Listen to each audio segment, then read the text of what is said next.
Good morning, welcome to business breakfast. గత వారం మార్కెట్లు లాభాలతో ముగిశాయి. వారం మొత్తమే సెన్సెక్స్ 609 పాయింట్ల లాభపడగా నిఫ్టీ 193 పాయింట్ల లాభంతో ముగిసింది. ఇక ఈ వారం మార్కెట్లపై విశ్లేషణ కొనసాగించే ముందు నిన్న సుందరయ్య విజ్ఞాన కేంద్రంలో ఐసిఐసిఐ ప్రుడెన్షియల్ మ్యూచువల్ ఫండ్ భాగస్వామ్యంతో టీవీపై నిర్వహించిన మ్యూచువల్ ఫండ్ సమిట్ 2015 కు మంచి స్పందన లభించింది. ఆర్థిక అంశాలపై అవగాహన కల్పించేందుకు ఏర్పాటు చేసిన ఈ సమిట్ లో financial planning, mutual funds, equity మార్కెట్లపై ఇన్వెస్టర్ల సందేహాలను స్టాక్ మార్కెట్ నిపుణులు, ఫైనాన్షియల్ అడ్వైజర్స్ నివృత్తి చేశారు. ఇక ఈ వారం మార్కెట్లను ప్రభావితం చేసే అంశాలపై విశ్లేషణ అందించేందుకు స్టూడియోలో బాలగారు, రాజేంద్ర గారు ఉన్నారు. గ్రోయింగ్ ఎకానమీ కాబట్టి మనకు మినిమం 6 నుంచి 7% ఆన్ అండ్ యావరేజ్ ఇన్ఫ్లేషన్ ఉంటుంది కాబట్టి గోల్డ్. బాలగారు, రాజేంద్ర గారు గుడ్ మార్నింగ్ అండి. బాలగారు, ముందుగా మీరు చెప్పండి, ఇప్పుడు చూసుకుంటే అందరి దృష్టి నెల 29న జరగబోయే ద్రవ్య పరపతి విధానం సమీక్ష పైన ఉంది. అలాగే సెప్టెంబర్ సర్వీస్ డెరివేటివ్ కాంట్రాక్ట్ ముగింపు కూడా ఉంది. మరి ఈ నేపథ్యంలో ఈ వారం మార్కెట్ల కదలికలు ఏ రకంగా ఉండే అవకాశాలు కనిపిస్తున్నాయండి? బేసికలీ మనకి 29th ఏదైతే ఆర్బీఐ మీట్ ఉందో అది కాకుండా మనకి ఈ వారం ట్రంకేటెడ్ వీక్ అంటామండి మనం జనరల్లీ, ఎందుకంటే మనకు ఒక ట్రేడింగ్ హాలిడే కూడా ఉంది. సో ఓన్లీ 4 ట్రేడింగ్ సెషన్స్ ఉన్నాయి. సో మనకి ఈ రోజు మార్నింగ్ చూసుకుంటే ఫ్రైడే నాడు almost Dow Jones and American markets భారీగా పడ్డాయి. దాని తర్వాత ఈ రోజు మార్నింగ్ ఓపెనింగ్ సెషన్ లోనే most of the Asian markets అన్ని కూడా పడడం జరిగిందండి. సో అదే మనకు కూడా కొనసాగే అవకాశం ఉంది. పొద్దునుంచి ఎస్జిఎక్స్ నిఫ్టీ కూడా అదే సూచీలో పయనిస్తుంది. సో నెక్స్ట్ 3 to 4 days ఉంది కాబట్టి మేజర్ గా అప్ సైడ్ అయితే వచ్చే అవకాశం లేదు.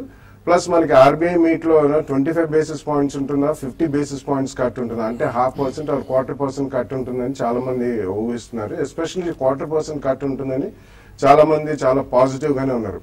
బై ఛాన్స్ అక్కడ ఏమైనా బ్లాక్ స్వాన్ ఈవెంట్ లాగా 1/4% కట్ కూడా రాకపోతే, ఎందుకంటే నిన్న మొన్న 2-3 కామెంటరీస్ లో reserve bank governor doctor Raghuram Rajan గారు ఫస్ట్ మనం ఇన్ఫ్లేషన్ కట్టుదిట్టం చేయాలి, దాని తర్వాతనే మనం we can think of interest rate cut అని ఒకటి సూచించారు. రెండోది, గతంలో ఆర్బీఐ వాళ్ళు చేసిన కట్ 75 basis points కట్ చేశారండి. అది ఇతరత్ర వేరే బ్యాంక్ వాళ్ళు క్లయింట్స్ కి పాస్ ఆన్ చేయలేదని కూడా ఆయన ఒక స్టేట్మెంట్ చేయడం జరిగింది. సో ఈ నేపథ్యంలో ఒకవేళ కట్ లేకపోతే డెఫినెట్లీ మార్కెట్ లో కొద్దిగా నెగిటివ్ సెంటిమెంటే ప్రివేల్ అయ్యే అవకాశం ఉంది.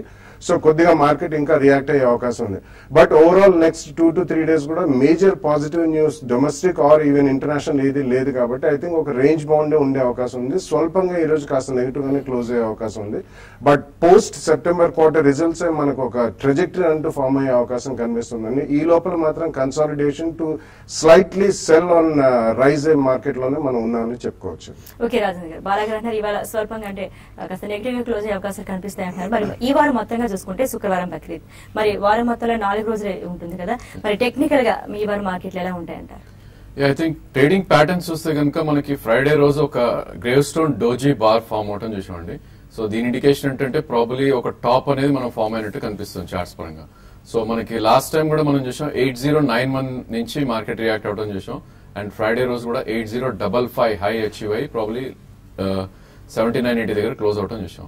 అదేవిధంగా థర్స్డే నుంచి ఫ్రైడే ఒక గ్యాప్ అప్ ఓపెనింగ్ మనం చూసాం 7913 అండ్ 7955. సో ఆ గ్యాప్ కూడా ఫిల్ చేసే ఛాన్స్ ఉంది.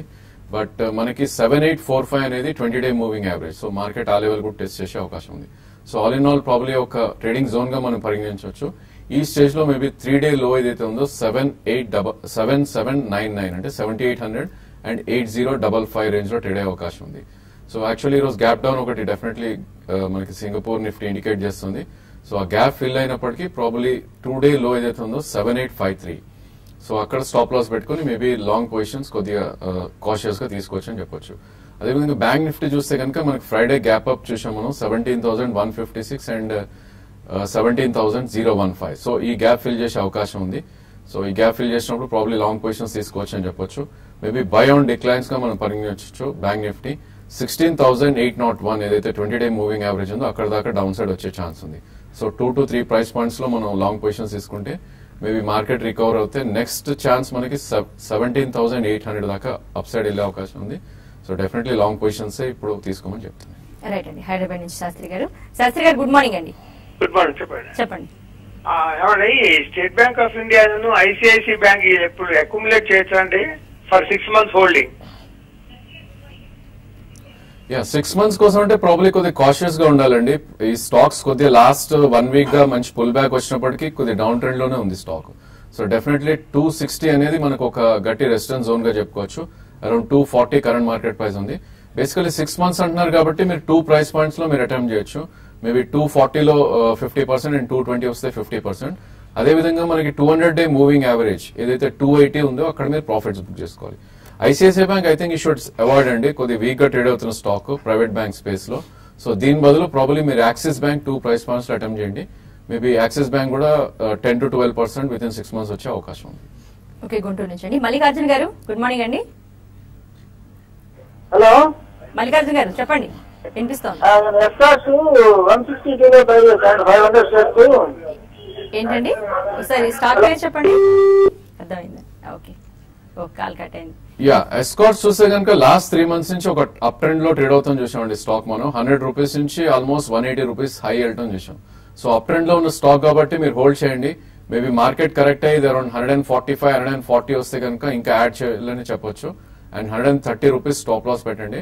180 క్రాస్ అవుతే మేబీ 210 దాకా వెళ్ళే అవకాశం ఉంది. 6 months హోల్డింగ్ అయితే మీరు డెఫినెట్లీ హోల్డ్ చేయొచ్చు. రైట్ అండి, వెస్ట్ గోదావరి నుంచి సాయి గారు. Good morning. నేను జిందాల్సా ఎన్సీసీ 83 రూపీస్ లో తీసుకున్నాను.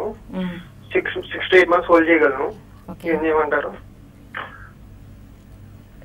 Yeah, I think Jindal Saw probably కొద్దిగా డౌన్ ట్రెండ్ లో ఉన్న స్టాక్ అండి ఈ స్టేజ్ లో. 114 నుంచి ఆల్మోస్ట్ మనకి 50 బాటమ్ ఫామ్ అయ్యి కొద్దిగా సైడ్ వేస్ లో ట్రేడ్ అవుతుంది చూస్తున్నాం.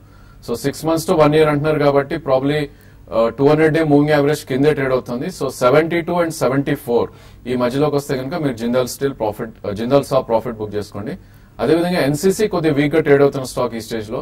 మేబీ 52 మీరు స్టాప్ లాస్ పెట్టుకుంటే 80, 85 దగ్గర మీరు ప్రాఫిట్స్ బుక్ చేసుకోవచ్చు. రైట్ అండి, మరి చూసుకుంటే గత వారం మార్కెట్ లాభాలతో ముగియడానికి దానికి ఏంటి రీజన్ ఏమంటారండి? యా, బేసిక్లీ అంటే మనకి ఒక last 1 or 2 days of trading లో యుఎస్ ఫెడ్ వాళ్ళు ఇంట్రెస్ట్ రేట్స్ ఇంక్రీజ్ చేయలేదు కాబట్టి కొద్దిగా షార్ట్ కవరింగ్ చూసామండి. అది ప్రధాన కారణం అని చెప్పొచ్చు. బేసిక్లీ ఫండమెంటల్స్ పరంగా ఏం చేంజ్ అయితే రాలేదు. ఎందుకంటే మనకి రిజల్ట్స్ వస్తేనే కానీ తెలియదు లాస్ట్ క్వార్టర్ లో ఫండమెంటల్స్ జూన్ క్వార్టర్ కంపేర్ చేసుకుంటే ఇంప్రూవ్ అయినాయా లేదా అని. But only purely because of short covering and భారీగా ఓవర్సోల్డ్ మార్కెట్ ఉంది కాబట్టి ఆల్మోస్ట్ 7500 జోన్ దాకా వచ్చింది నిఫ్టీ. సో అక్కడ నుంచి డెఫినెట్లీ కొద్దిగా పుల్ బ్యాక్ వస్తుందండి ఈవెన్ ట్రేడర్స్ పరంగా కూడా. అందుకని మార్కెట్ పుల్ బ్యాక్ వచ్చిందని చెప్పంటే otherwise fundamentally there is no change. Okay, Uttar Pradesh నుంచి రాజా అండి. గుడ్ మార్నింగ్ రాజా గారు. నమస్తే మేడం. నమస్తే, చెప్పండి మేడం. నేను షార్ట్ టర్మ్ లో ఎస్బీఐ 500 తర్వాత టిఎన్బి షేర్లు తీసుకున్నట్టుంది. అంటే 1 week వరకు అని చెప్పి తీసుకున్నాను. అది 125 లో తీసుకున్నా ఎస్బీఐ. టిఎన్బి వచ్చి 130 లో తీసుకున్నాను. అంటే ఎంతవరకు హోల్డ్ చేయొచ్చు నేను? ఓకే, 1 week కోసం తీసుకున్నాను. ఐ థింక్ పిఎన్బి ఆల్రెడీ మనం మంచి ర్యాలీ రావడం చూసామండి. 123 రూపీస్ నుంచి ఆల్మోస్ట్ 138 దాకా వెళ్ళడం చూసాం. సో దీన్ని మనకి 100-day మూవింగ్ యావరేజ్ అనేది అరౌండ్ 145 దగ్గర ఉంది. సో ఆ లెవెల్లో డెఫినెట్లీ ప్రాఫిట్ బుకింగ్ వచ్చే అవకాశం ఉంది. 1 week కోసం అంటున్నారు కాబట్టి 3-day లో ఏదైతే ఉందో 134 స్టాప్ లాస్ పెట్టి హోల్డ్ చేయండి. అదేవిధంగా మీకు 147, 148 వస్తే కనుక ప్రాఫిట్స్ బుక్ చేయండి. ఎస్బీఐ అన్నారు సెకండ్ స్టాక్. ఈవెన్ ఈ స్టాక్ కూడా ఆల్మోస్ట్ మనం 220 నుంచి 246 దాకా ర్యాలీ వెళ్ళటం చూసాం. సో దీని గ్యాప్ డౌన్ అనేది మనకి అరౌండ్ 228 దగ్గర ఉంది. సో ఇది 230 below closing basis stop loss పెట్టి హోల్డ్ చేయండి. అండ్ ర్యాలీ ఏమాత్రం వచ్చి 255, 257 వస్తే అక్కడ ప్రాఫిట్స్ బుక్ చేసుకోండి. ఓకే, గుంటూరు నుంచి మూర్తి గారు. Good morning. Madam, Tata steel 320 లో ఉందండి, హోల్డింగ్ లో ఉంది. అలానే జేఎస్ఎల్ ఉందండి 270 లో ఉందండి. తగ్గుతుంది కదండి, సెల్ చేసుకోవచ్చా బై ఇంకా ఏమన్నా బై చేయమంటారు ఇదే రేంజ్ లో? యావరేజ్ అయితే చేయొద్దండి. ప్రాబ్లీ ఈ స్టేజ్ లో మీరు హోల్డ్ చేయండి. మెటల్స్ కొద్దిగా పుల్ బ్యాక్ వచ్చే ఛాన్స్ అయితే కనిపిస్తుంది. మేబీ మనకి 246 and 250 దాకా టాటా స్టీల్ వచ్చే ఛాన్స్ ఉంది. బట్ ఇన్ కేస్ మీరు 1 to 2 years అయితేనే హోల్డ్ చేయండి. ట్రేడింగ్ పరంగా అయితే మేబీ 217 స్టాప్ లాస్ పెట్టి హోల్డ్ చేయండి. ఇన్ కేస్ మీరు 2 years ఇన్వెస్ట్ చేయదలుచుకుంటే మాత్రం హోల్డ్ చేయండి. దీని 200-day మూవింగ్ యావరేజ్ అరౌండ్ 328 దగ్గర ఉంది. సో 1 to 2 years లో అక్కడ దాకా వచ్చే ఛాన్స్ అయితే ఉంది. చెన్నై నుంచి కృష్ణ గారు. గుడ్ మార్నింగ్ అండి. Good morning madam. Rajendra Sharma question. ఈ Aurobindo Pharma short term trend ఎట్లా ఉందో 20 days పాయింట్ ఆఫ్ వ్యూలో తీసుకోకూడదు అదే అడగండి మేడం.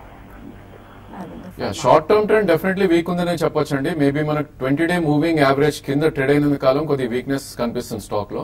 సో 726 అనేది 20-day moving average. So 707 current market price ఉంది. ఇన్ కేస్ మీరు బై చేయాలంటే అబౌట్ 730 అబౌవ్ క్లోజ్ అవుతేనే మీరు లాంగ్ పొజిషన్స్ తీసుకోవాలి. అదే విధంగా మనకి 647 అనేది 200-day మూవింగ్ యావరేజ్. సో అక్కడ ఒక స్ట్రాంగ్ సపోర్ట్ జోన్ గా మనం పరిగణించవచ్చు. మేబీ 650 and 640 మధ్యలో you can start buying. Okay, Madanapalle నుంచి శ్రీనివాస్ గారు గుడ్ మార్నింగ్ అండి.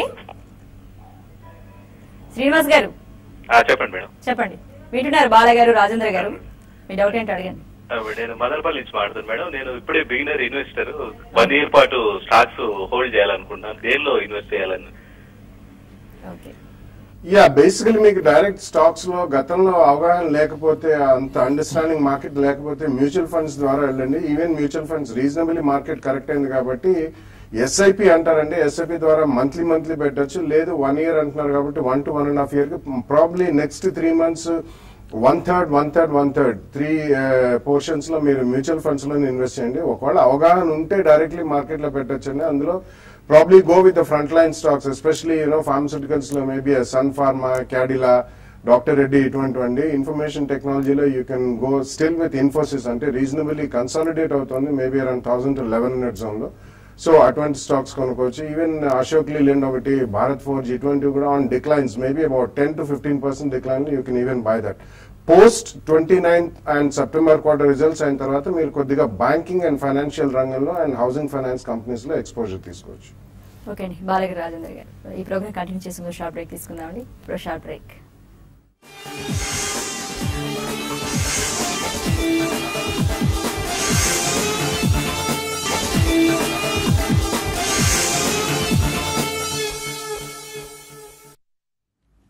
Welcome back to business breakfast. Vizag నుంచి నాయుడు గారు ఉన్నారండి. నాయుడు గారు good morning. Good morning madam. నాది కమింగ్ ఇన్ 2 years కోసం తీసుకున్నాను. ఓకే, అంటే ఏం చేద్దాం అనుకుంటున్నారు ఇప్పుడు? హలో హలో, ఇప్పుడు ఏమనుకుంటున్నారండి? అదే 2 years కోసం తీసుకున్నాను, ఉంచాలా వేస్తామే?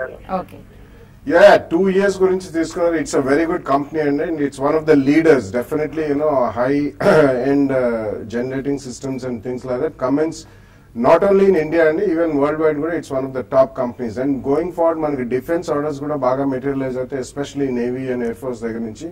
They have huge defence contract manufacturing capabilities. కాబట్టి 2 years గురించి కమెన్స్ తీసుకుంటే దాని గురించి ఏం భయపడాల్సిన అవసరం లేదు. స్వల్పంగా డిక్లైన్స్ వచ్చినా కానీ please continue to hold. Okay, Hyderabad నుంచి అండి శేషరావు గారు గుడ్ మార్నింగ్ అండి. గుడ్ మార్నింగ్ అమ్మా. చెప్పండి. ప్రజా ఇంజనీర్స్ సిండికేట్ అమ్మా, హైదరాబాద్ బేస్డ్. ఏంటండి మరి దానికి సంబంధించి ఏంటి? అంటే దాని కంపెనీ పర్ఫార్మెన్స్ ఎట్లుంటది, ఫ్యూచర్ అంటే కమింగ్ డేస్ లో ఎట్లుంటది అని చెప్పి. ఓకే, అందులో ఇన్వెస్ట్ చేద్దాం అనుకుంటున్నారు. ఏమమ్మా? ఇన్వెస్ట్ చేద్దాం అనుకుంటున్నారు, ఇంకా మీరు చేస్తే ఎలా ఉంటుందని అడుగుతున్నారు, అంతేనా? ఫ్యూచర్ ఎట్లుంటుంది ఆ కంపెనీ? అది 1987 లో స్టార్ట్ అయింది. మరి అది ఇప్పుడు ఏంటంటే హైదరాబాద్ మంచి వరల్డ్ క్లాస్ సిటీ అవుతుంది కదా, దాని ఫ్యూచర్ ఎట్లుంటది? ఇప్పుడైతే ఏం లేదు, బాగా తక్కువ ఉన్నది షేర్ ప్రైస్. Okay, right. ఈ స్టాక్ మనం చూస్తే కనుక లాస్ట్ 2-3 years గా అండర్ పర్ఫార్మ్ చేస్తున్న స్టాక్ అండి. 2011 లో మనం చూస్తే కనుక ₹2.65 లో రావటం చూసాం. అదేవిధంగా హై ₹14.85 వెళ్ళటం చూసాం. సో ఇప్పుడు ఎగ్జాక్ట్లీ మిడిల్ లో ట్రేడ్ అవుతుందని చెప్పొచ్చు. రియల్ ఎస్టేట్ ప్యాక్ తో పాటే ఇది కూడా అండర్ పర్ఫార్మ్ చేస్తుంది స్టాక్. సో ఈ స్టేజ్ లో అయితే మీరు డెఫినెట్లీ హోల్డ్ చేయండి. మేబీ ₹7 వాట్ ఎవర్ ప్రైస్ ఉందో అదే మీ రిస్క్ ఈ స్టేజ్ లో. అండ్ ఏమాత్రం ఇది ర్యాలీ వచ్చి మేబీ 20-22 మధ్యలోకి వస్తే దీని నుంచి ఎగ్జిట్ అయ్యే ప్రయత్నం చేయండి. ఓకే, విజయవాడ నుంచి అండి కుమార్ గారు good morning. Good morning madam. చెప్పండి. జైన్ ఇరిగేషన్ 80 బై చేశానండి. ప్రజెంట్ రేట్ లో జ్యోతి స్ట్రక్చర్ బై చేయొచ్చా?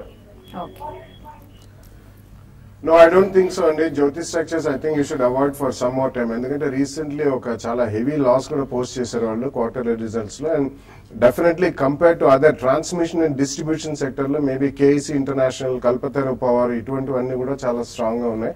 అండ్ ఇదే కాకుండా ఇతరత్ర వేరే ఇన్ఫ్రాస్ట్రక్చర్ కంపెనీస్ కూడా ఆ రంగంలోకి వెళ్లారు. So definitely highly intensely competitive industry అయిపోతుందేమో. అండ్ బ్యాలెన్స్ షీట్ పరంగా అండ్ ఫైనాన్షియల్స్ పరంగా అంత స్ట్రాంగ్ కంపెనీ కాదు కాబట్టి unless balance sheet improves and financials improve అయ్యేదాకా మాత్రం అవాయిడ్ చేయమని చెప్తున్నాను. ఓకే, హైదరాబాద్ నుంచి రమేష్ గారు గుడ్ మార్నింగ్. నమస్కారం మేడం. చెప్పండి.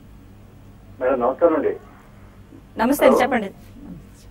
హలో, చెప్పండి సార్. నమస్కారం సార్ బాలగారు. Sir Geojit BNP financial service ఒకటి క్యామ్లిన్ ఫైన్ సైన్సెస్ ఒకటి రెండు తీసుకోవాలనుకుంటున్నాడు లాంగ్ టర్మ్ కోసం. వాళ్ళు తీసుకోమంటారా లేదా అవాయిడ్ చేసేయమంటారా? ఏం చెప్పండి సార్ కొంచెం. నాట్ యెట్ అండి, ఇంకా వెయిట్ చేయొచ్చు డెఫినెట్లీ. జియోజిత్ పారిబా ఇవన్నీ కూడా stock broking and third party distribution అండి. ఎస్పెషల్లీ ఆ రంగంలో మీరు ఎక్స్పోజర్ తీసుకోవాలంటే probably Motilal Oswal or India Infoline, Edelweiss ఇటువంటివి దిగ్గజాలు కూడా ఉన్నాయి. BNP Paribas comparatively it's a smaller company. కాబట్టి లాంగ్ టర్మ్ అయినా definitely I think you should wait for some more time అండి. ఎందుకంటే క్లారిటీ అండ్ క్యాష్ ఫ్లోస్ అనేది ఇంప్రూవ్ అయ్యేదాకా మాత్రం basically stock broking as a business లో అంత ప్రాఫిటబిలిటీ కాదు. So generally you can wait for 1 or 2 more quarters, దాని తర్వాతనే you can take a fresh call. Hyderabad నుంచి మురళి గారు, గుడ్ మార్నింగ్ అండి. Good morning madam. చెప్పండి మేడం. ఇది నెక్టార్ లైఫ్ సైన్సెస్ 34 రూపీస్ ఉన్నాయండి. ఇంకేమన్నా ఏంటండి? Nectar life sciences 1000 stock. కొంచెం గట్టిగా మాట్లాడరా? హలో, 1000 ఉన్నాయండి నా దగ్గర. 34 లో తీసుకున్నాను. ఇంకేమైనా తగ్గితే ఇంకేమైనా తీసుకోవచ్చా? నెక్టార్ లైఫ్ సైన్సెస్ చూస్తే కనుక కొద్దిగా అప్ ట్రెండ్ లోనే ట్రేడ్ అవుతున్న స్టాక్ అండి. లాస్ట్ 6 months గా ఒక కన్సాలిడేషన్ జోన్ ఉంది 27 నుంచి 49 రేంజ్ లో. సో ప్రాబ్లీ ఇక్కడైతే మీరు యావరేజ్ చేయొద్దండి. ఇంకొంచెం మార్కెట్ కరెక్ట్ అయ్యి ప్రీవియస్ స్వింగ్ లో ఏదైతే ఉందో మేబీ 30 రూపీస్ వస్తే మీరు అక్కడ యావరేజ్ చేయొచ్చు. అదేవిధంగా ఇలాంటి స్టాక్స్ ఒక్కోసారి అండర్ పర్ఫార్మెన్స్ అవుతే కనుక బాగా కిందకు వచ్చే ఛాన్స్ ఉంటుంది. So strictly 27 rupees stop loss పెట్టుకోండి. అదేవిధంగా ప్రీవియస్ స్వింగ్ హై అంటే లాస్ట్ మంత్ హై 49 దాటితే కనుక మేబీ 55 to 60 దాకా వెళ్లే అవకాశం ఉంది. అక్కడ మీరు ప్రాఫిట్స్ బుక్ చేసుకోండి. ఓకే, వైజాగ్ నుంచి మురళి అండి. మురళి గారు, good morning. Good morning madam. చెప్పండి మేడం. అశోక్ లేదండి ఇప్పుడు ప్రజెంట్ ఏ ప్రైస్ లో కాంట్రాక్ట్ బై చేయొచ్చు మేడం? ప్రజెంట్ ఎంతవరకు కరెక్షన్ ఉంది మేడం ఈ కరెక్షన్ లో? అశోక్ లేలాండ్ మనం లాస్ట్ మంత్ చూస్తే కనుక ప్రాబ్లీ 77.85 లో రావటం చూసామండి. ఒకవేళ అది బ్రేక్ అయిందంటే ఇంకా కరెక్ట్ అయ్యే ఛాన్స్ డెఫినెట్లీ ఉంది. సో మేబీ 77 కట్ అవుతే కనుక 71 or 70 దాకా వచ్చే ఛాన్స్ ఉంది. అదేవిధంగా ప్రీవియస్ మంత్ హై ఏదైతే 99 ఉందో 110, 115 దాకా వెళ్ళే ఛాన్స్ ఉంది. సో ఎక్కడ కొనాలి అంటే ప్రాబ్లీ మనకి 2 to 3 ప్రైస్ పాయింట్స్ ఉండాలండి.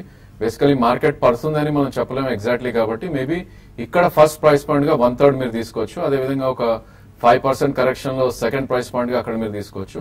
అండ్ మేబీ 75 ఆ రేంజ్ కి వస్తే థర్డ్ ప్రైస్ పాయింట్ గా 3 ప్రైస్ పాయింట్స్ లో ఈక్వల్లీ కొనండి మీరు. అయితే రాజేంద్ర గారు, టెక్నికల్లీ సెక్టర్స్ పరంగా ఏ సెక్టర్ చూడొచ్చండి? సెక్టర్స్ చూస్తే కనుక ప్రాబ్లీ మనకి ఇప్పుడు టైర్ సెక్టర్ ఒకటి చాలా స్ట్రాంగ్ గా ట్రేడ్ అవుతుందండి మనం చూస్తున్నాం. అండ్ అదేవిధంగా auto auxiliaries and auto space లో కూడా ట్రేడ్ అవుతుంది. మంచి బుల్ రన్ లో మనం చూస్తున్నాం. సో ఇన్ఫాక్ట్ సెక్టర్ కాకుండా ప్రాబ్లీ ఇండివిజువల్ స్టాక్స్ మనం చూడాలి. ఏ స్టాక్ అయితే new lifetime high hit అవుతుందో ప్రాబ్లీ అలాంటి స్టాక్స్ మనం ట్రేడింగ్ కోసం చూడాలి. మేబీ ఆటోమొబైల్ లో Maruti is one of the stock చాలా స్ట్రాంగ్ గా కనిపిస్తుంది. మేబీ 5 to 7% డౌన్ సైడ్ కూడా రావచ్చు. సో 2 ప్రైస్ పాయింట్స్ లో అది తీసుకోవచ్చు. అదేవిధంగా టైర్ సెక్టర్ లో మేబీ C8 అది మార్కెట్ కొద్దిగా రికవరీ వస్తే కనుక ఫ్రెష్ హైస్ మనం హిట్ అవడం చూస్తున్నాం. మేబీ దీనిలో కూడా ఒక 10% కరెక్షన్ వచ్చి డౌన్ సైడ్. సో ఇలాంటి స్టాక్స్ పిక్ చేసుకుంటే ప్రాబ్లీ రిస్క్ టు రివార్డ్ కొద్దిగా ఫేవరబుల్ గా ఉంటుంది. ఓకే, వెస్ట్ గోదావరి నుంచి ప్రసాద్ అండి. ప్రసాద్ గారు. అట్లే బాలాజీ నమస్కారం అండి. నమస్కారం అండి. Marico and Emami long time 5 years time తో తీసుకుందాం అనుకుంటున్నానండి. అవి ఎట్లా ఏ రేట్ లో తీసుకోవచ్చు అంటారు? ఎట్లా ఉంటుంది లాంగ్ టర్మ్? 5 years తీసుకోవడానికి మనం రేట్ గురించి పెద్దగా చూడకూడదండి. ఎందుకంటే ఈ రెండు కూడా చాలా strong India based FMCG companies. అంటే they created strong brand values అండి. మారికో ఎస్పెషల్లీ పారాచూట్, సఫోలా ఇటువంటివన్నీ కూడా వాళ్ళ స్ట్రాంగ్ బ్రాండ్స్. అండ్ ఈ బ్రాండ్ ఎక్స్టెన్షన్ అనేది వాళ్ళు ఇతరత్ర అన్ని ప్రోడక్ట్స్ కూడా చేస్తున్నారు. సిమిలర్లీ ఎమామి వాళ్ళు Zandu is one of their main ఇదండి. ఎమామి వాళ్ళు రీసెంట్లీ ఒక 1600 కోట్లు పెట్టి కేష్ కింగ్ అని ఒకటి లాస్ట్ ఇయర్ వాళ్ళు అక్వైర్ చేయడం జరిగింది. గోయింగ్ ఫార్వర్డ్ నెక్స్ట్ 2 years లో దాన్ని కూడా 20 to 25% గ్రోత్ రేట్ ఉంటుందని చెప్పారు. కాబట్టి ఈ రెండు కూడా ప్రాబ్లీ ఈ క్వార్టర్ రిజల్ట్స్ వచ్చిన తర్వాత సెప్టెంబర్ క్వార్టర్ రిజల్ట్స్ వచ్చాక ఫస్ట్ ప్రైస్ పాయింట్ లో కొనండి. 2 or 3 ప్రైస్ పాయింట్స్ కొనండి. లేదు 5 years అంటున్నారు కాబట్టి best next 6 months monthly SIP ద్వారా కొనండి. 5 years లో 2 కౌంటర్స్ లో మీకు మంచి గెయిన్స్ వచ్చే అవకాశం ఉంది. ఖమ్మం నుంచి రమణ గారు అండి. రమణ గారు, గుడ్ మార్నింగ్ అండి. Good morning sir. చెప్పండి. Good morning. చెప్పండి వింటున్నారండి. విప్రో 650 లో బై చేసామండి. ఓకే, ఎప్పుడు చేశారు? ఇప్పుడు ఏం చేద్దాం? సెల్ చేయమంటారా, హోల్డ్ చేయమంటారా? ప్రస్తుతం అయితే హోల్డ్ చేయండి. ప్రాబ్లీ ఇది మనకి 200-day moving average about trade అవుతుంది చూస్తున్నాం. సో 3 months 4 months గా కన్సల్టేషన్ జోన్ లో ఉంది. సో మీ ట్రేడింగ్ కోసం అయితే 4 months లో ఏదైతే ఉందో 514 మీరు స్టాప్ లాస్ పెట్టి హోల్డ్ చేయండి. అదేవిధంగా మార్కెట్ పుల్ బ్యాక్ వచ్చి మేబీ 597 అండ్ 620 అక్కడ ఒక గట్టి రెసిస్టెన్స్ ఉండే అవకాశం ఉంది. మేబీ ఐ థింక్ ఆ 595 620 దాటిందంటే previous high life time high ఏదైతే ఉందో 670 దాకా వెళ్ళే అవకాశం ఉంది. ప్రస్తుతం అయితే మీరు హోల్డ్ చేయండి. మరి బాలయ్య గారు, మరి ఇన్వెస్టర్స్ మీరు ఇచ్చే సలహా ఏంటండి మరి ఈ వారంలో చూసుకుంటే గానీ? బేసికలీ ఇన్వెస్టర్స్ అంటే నెక్స్ట్ 2 years ప్లస్ వ్యూ ఉన్న వాళ్ళు తప్పకుండా నెక్స్ట్ క్వార్టర్ లో మాత్రం ఇన్వెస్ట్మెంట్ అనేది మొదలు పెట్టాలండి. డైరెక్ట్లీ అవగాహన ఉన్న వాళ్ళు ఏమో మార్కెట్ లోనే షేర్స్ కొనొచ్చు. ఒక 3 to 5 సెక్టర్స్ లో అట్లీస్ట్ 1 or 2 కంపెనీస్ కొనుక్కుంటే 2 or 3 ప్రైస్ పాయింట్స్ లో కొనాలండి. ఒకవేళ డైరెక్ట్ మార్కెట్ లో అవగాహన అంతగా లేని వాళ్ళు ఎస్ఐపి రూట్ ద్వారా ఈక్విటీ బేస్డ్ మ్యూచువల్ ఫండ్స్ మనకి సింపుల్ గా ఇంటర్నెట్ లో కొడితే కూడా 5-star rated equity mutual funds అని కొడితే వస్తాయండి. సో అటువంటివి నెక్స్ట్ 1 year నుంచి నెక్స్ట్ మంత్ నుంచి స్టార్ట్ చేసి డెఫినెట్లీ ఎస్ఐపి ద్వారా 5 years కూడా ఇన్వెస్ట్ చేయొచ్చు. ఎందుకంటే మనకి జనరలీ లాగ్ ఎఫెక్ట్ అని అంటాం. సో లాస్ట్ 1 year లో అండ్ లాస్ట్ 6 months లో జరిగిన ఇన్వెస్ట్మెంట్స్ కూడా దాని యాక్చువల్ రిజల్ట్ కావడానికి నెక్స్ట్ 6 months to 1 year పడుతుంది. దాని తర్వాత I think markets will be good. Even political equations కూడా మనకి 2016-17 లో మారుతాయి కాబట్టి we are going to be on a very strong footing. ఈ లోపల మనకి జిఎస్టీ బిల్ అది పాస్ అయితే definitely and interest rate curve కూడా తగ్గుతుంది, ఇన్ఫ్లేషన్ తగ్గుతుంది. So macro economic fundamentals India పరంగా అన్ని కూడా స్ట్రాంగ్ అవుతాయి కాబట్టి నెక్స్ట్ 3 to 6 months యూజ్ చేసుకుని 2 year ప్లస్ వ్యూ ఉన్న వాళ్ళు తప్పకుండా ఈక్విటీ మార్కెట్స్ లో ఇన్వెస్ట్ చేయాలనే చెప్తానండి. Okay, equity markets is best అంటారు. సరే రాజేంద్ర గారు, మరి ఇవాళ ట్రేడింగ్ పై ట్రేడర్స్ కి మీరు ఇచ్చే సలహా ఏంటండి? ఐ థింక్ మనం గ్యాప్ ఫిల్ అవటం మనం చూస్తామండి. డెఫినెట్లీ సింగపూర్ నిఫ్టీ మన గ్యాప్ ఫిల్లింగ్ ఇండికేట్ చేస్తుంది. సో 3-day లో ఏదైతే ఉందో 7799, సో దాని కింద క్లోజింగ్ బేసిస్ లో స్టాప్ లాస్ పెట్టుకుని లాంగ్ పొజిషన్స్ తీసుకోమంటాను. ఇన్ కేస్ నేకెడ్ లాంగ్ కాదు అనుకుంటే maybe call options. Market definitely 7750 and 8050 zone లో ఉండే అవకాశం ఉంది. మేబీ 7750 కింద స్టాప్ లాస్ పెట్టుకుని మేబీ కాల్ ఆప్షన్స్ తీసుకోవచ్చు. ఓకే అండి, thank you very much Balayya గారు, thank you very much Rajendra గారు ఫర్ కమింగ్ అండి. ఇది ఇవాళ బిజినెస్ బ్రేక్ఫాస్ట్. మరో కార్యక్రమంతో మళ్ళీ కలుద్దాం.